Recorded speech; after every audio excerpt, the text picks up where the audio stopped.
A law school can shrink its incoming class, admit fewer people at the bottom, and watch their median LSAT score climb. Fewer students walk in the door, and the number the school reports to the world goes up. They get higher rankings as a result. The schools are doing this on purpose. Now, most people applying right now think a law school class is a fixed thing, like the building it sits in. But it's not. Schools decide deliberately every single year how many seats to fill, and a lot of them have decided to admit fewer students. And it could actually be good news for you once you see what's driving it. Now, the US news rankings care a lot about a school's median LSAT. Now, the median is just the middle number. If you line up everybody the school admitted, walk to the person standing dead center, their score is the median. Now, if you are a law school dean, there are a couple of ways to push that middle number up. You can attract more high scorers, which is hard and expensive, or you can admit fewer people at the bottom. Now, admitting fewer people at the bottom is easy. You just say no more often. And so watch what a shrinking class does. Cut the bottom slice, the students who are dragging the median down, and the middle of what's left sits higher. Same faculty, same campus, a stronger looking number on paper. The school didn't necessarily get better at teaching anybody, they just got smaller on purpose. And here's what makes that move so tempting. Look at what the biggest law school ranking actually counts. In the US News rankings, employment numbers or employment outcomes are worth 33% of a school's score. Bar passage is another 25%. The school's median is just 5%. And so on paper, the median barely moves the needle. But schools still guard it like it's everything because it's the one number applicants see first. It's the one that signals prestige and the one sitting in every side-by-side comparison. And the medians have been climbing. Every top 14 law school's median LSAT now sits between 170 and 174. These are record highs. A 165 sits below all of them. That is the bar these schools are protecting with everything they've got, and shrinking the class is one quiet way to keep pushing it up. That's my read on why this keeps happening. Now, I've been teaching the LSAT since 2005. I read these ABA filings every year. Now, when a school shrinks, the press releases will talk about a more selective class and quality over quantity. But what they never say is that there are now fewer seats for the exact person reading that brochure, which is you. And right now, the timing makes it easy. Applications are surging. This cycle, applications are up 25% over last year, one of the biggest jumps in 2 decades, and the volume is running near the highest it's ever been since the early 2000s. And so when that many people are fighting for seats, a school doesn't have to expand to fill the room. They can hold the class flat or even shrink it, say no more often, and still fill every seat with a stronger number than last year. A flood of applicants is exactly the cover a school needs to raise their bar. And so when I tell you it's happening, I'm not guessing. The incentives are right there in the filings. Now, when seats disappear, the bar to get in rises. It has to. If a school used to take 100, 200 students, now takes only 180, the applicants who would have been the last 20 admitted just don't get in this year. So the cutoff moves up. And it moves up fastest at the bottom of a school's range, the 25th percentile. That's the number that tells you who a school is willing to let in at the low end. So who gets squeezed? The applicant with a borderline score. The person who was a maybe last cycle is now a no this cycle at that same school because the school chose to protect their median instead of filling the room. So a no from a school that you could afford means a yes somewhere pricier or another year studying and waiting or borrowing more at a school lower down your list. Now, it's not the professors or the buildings, it's just the rankings. The rankings are a machine that pays schools to admit fewer people, and schools would rather look stronger than serve more students. The whole game rewards the schools for closing the door a little bit more every year. And this is spreading from school to school. Once one school in a tier holds their class size down and their median goes up, the school next to it has the pressure to do the same or they're going to fall in the rankings. It's a competition. I can't prove every dean is thinking this way, but the incentives point in the same direction. And so what you want to do with this is flip it, because the same math that squeezes the borderline applicant hands the leverage to the one who can raise their score. because when a school is fighting to protect their median, the most valuable thing you can hand them is a score above that median, a number that pulls their middle up instead of dragging it down. When your score sits above a school's median, you stop being a student they're deciding to risk a seat on. You become the student they want because you make their number look better, and their number is the thing they're fighting for. And so then the shrinking class starts working for you instead of against you, because a school desperate to hold their median will compete to enroll a high scorer.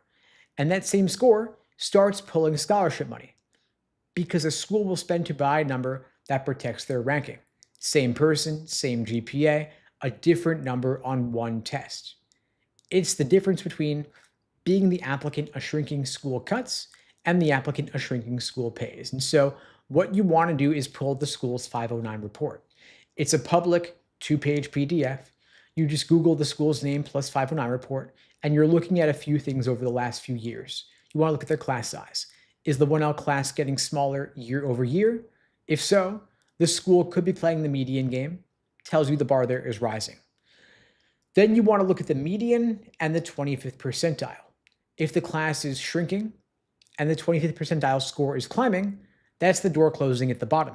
If your score is below the 25th percentile, understand you're aiming at a target moving away from you, and every year you wait, it moves a little further. And so that doesn't mean you should give up on the school. You should know what number gets you in, and then you want to go out and get it. Their bar is a number, your score is a number. The whole thing that feels rigged, the vanishing seats and the rising cutoffs, it comes down to a figure you actually control. Of course, you can't control how many seats the school offers, you can't control the rankings or the pressure the dean is under or what the school next to them is doing, but you control your LSAT score. Your LSAT score is the one input that gives you the opening. And if you want my help getting your LSAT score up, getting into better law schools, getting more scholarship money, I'm happy to help you out. I'm offering free LSAT tutoring for everybody watching this now or later. You can book that free tutoring lesson with me at unpluggedprep.com/start. Link is below the video on YouTube, pinned in the chat on YouTube, in my bio on TikTok and IG. I've also put together a free LSAT cheat sheet to help you jumpstart your LSAT prep. It's a quick reference PDF on everything logical reasoning and reading comprehension. You can grab that free cheat sheet at unpluggedprep.com/cheat sheet. Again, links below the video, pinned in the chat, in my bio as well. Happy to help you out. Now, you don't run out of time on reading comp because you read too slowly. You run out of time because you read the passage twice. Once at the start, when you're skimming to get through it. And then again during the questions, when you realize you didn't actually absorb anything the first time, so you go hunting back through the paragraphs for every single answer. That second read is where you run out of time. And the advice that people tell you to just read faster only makes it worse, because a faster first read means you absorb even less, so you've got to reread even more. Now, I've been teaching the LSAT since 2005, and reading comp timing is one of the most common things people come to me stuck on. They tell me they're smart, they read plenty, they were English majors, and they still can't finish the section. So here's what I tell them. Your reading isn't the problem. Your first read has no job. Now, reading comp is a whole third of your score, one of the 3 scored sections on the LSAT. And unlike the rest of the test, it's the one where people quietly decide they just aren't good at it, and they stop trying to fix it. And I think that's a big mistake, because reading comp is probably the most fixable section on the test. But you've got to stop reading it like a textbook, and you've got to start reading it like it's a map. Now, here's what most people do, and I want you to see yourself in this. You start the passage, you read the first sentence carefully, then the second, and by the third paragraph, your eyes are just moving across the words, but you're really just waiting to be done, because somewhere in the back of your head, you already know the questions are where the points are. So you finish, and you remember almost nothing. You go to the first question, and it asks about something in the middle of the passage, so you go back and you read the middle again. Next question, you're back at it again. So you're reading the passage 3, 4, 5 times in pieces and chunks here and there. So you treated the first read as something you got to survive instead of something that you use. So it gave you nothing, and now you're paying for it one question at a time. And so the fix is, on the first read, don't try to memorize the passage. Just try to build a map of it with 3 things. The first thing is, what is the author's own point? What is their actual opinion? Somewhere in every passage, the author takes a side or leans one way or says the common view is wrong. You want to find that and hold on to it. If you could say the author's point in one plain sentence, you've got the core of the whole thing. Second thing you want to look for is, where does the view shift? Passages change direction. For example, somebody lays out an old theory, then a new one challenges it. An author describes what everybody believes, then says but. So those pivot words like but, however, yet, still, those are the most important words in the passage, way more important than the technical details. You want to mark where they pivot because the questions are going to reside there. Third, what is each paragraph doing? Not what they're saying, but what role are they playing? Is the paragraph raising a problem? Are they giving evidence? Are they knocking down an objection? You don't need to have the details yet, but you've got to know that paragraph 3 is where the counter argument is, so that when a question asks about it, you know where to go. So you want to know the author's viewpoint, where it shifts, and what each paragraph is for. It's like you're building a table of contents in your mind. That's the map, but don't try to memorize all the details. Now, say the passage is about why a coastal city grew fast in the 1800s. Paragraph 1 gives you the traditional explanation. Historians long credited the city's deep natural harbor. Ships came, trade followed, the city boomed. Then paragraph 2 is the turn. But recent research suggests the harbor mattered less than everyone assumed. Then paragraph 3, they give you the new evidence. A rail line reached the city a full decade before the real boom, and other cities with worse harbors and new rail lines grew just as fast. Then paragraph 4, the author steps in. They say, so the harbor helped, but the railroad was the real engine, and crediting the harbor is a habit historians should drop. So look at the map there. Author's point is the railroad, not the harbor, drove the boom. Where it shifts, paragraph 2, but recent research suggests. Then what each paragraph does, you've got the old theory, then the challenge, then the evidence, then the author's verdict. Now, we don't have to memorize any single date here. We don't need to know how deep the harbor was. If a question asks why the author mentions those cities, we already know that is the evidence in paragraph 3 that the railroad, not the harbor, was doing the work. So we go straight there. So that right there is the whole difference. When the questions come, you're looking at a map you already built instead of trying to navigate a whole wall of text. And the details that you didn't memorize, you get them for the one question that needs them instead of rereading everything for all of them. Now, you build this skill in review, not by grinding through more passages or drilling more questions. This is the core of how I teach, and I call it the Socratic review method. When you finish a passage, you make yourself say out loud in one sentence what the author's point was and where the passage turned. If you can't, you read it wrong, and that's what you want to fix, not your speed. Then when you miss a question, you don't just look at the right answer and move on. You ask yourself, where in the passage was that answer, and did my map point me there? If your map missed it, your map needs work. If your map had it, and you still got it wrong, your reading of the choices needs work. Those are two different problems, and you can't fix them if you don't separate them.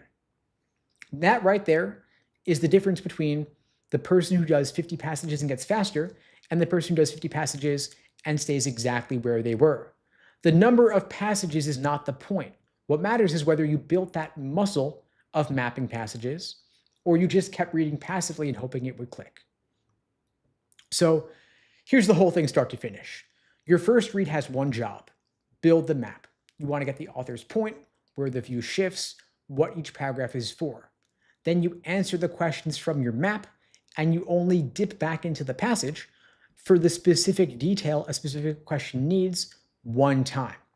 And then when you review, you check the map first and the answer choices second out loud until reading for structure is automatic. If you do that, you stop running out of time because you finally stopped reading the passage twice. Of course, this is a skill you can build over time. You don't have to be a natural born reading genius or anything like that. And if you want my help navigating this process, that's what I'm here for. I'm offering free LSAT tutoring for everybody watching this now or later. You can book that free LSAT tutoring lesson at unpluggedprep.com/start. The link is below the video on YouTube, pinned in the chat on YouTube, in my bio on TikTok and IG as well. I've also put together a free LSAT cheat sheet to help you jumpstart your LSAT prep. It's a quick reference PDF on everything logical reasoning and reading comprehension. You can grab that free cheat sheet at unpluggedprep.com/cheat sheet. Again, links below, pinned in the chat, in my bio as well. In the meantime, all the best. Take care. Thanks for joining.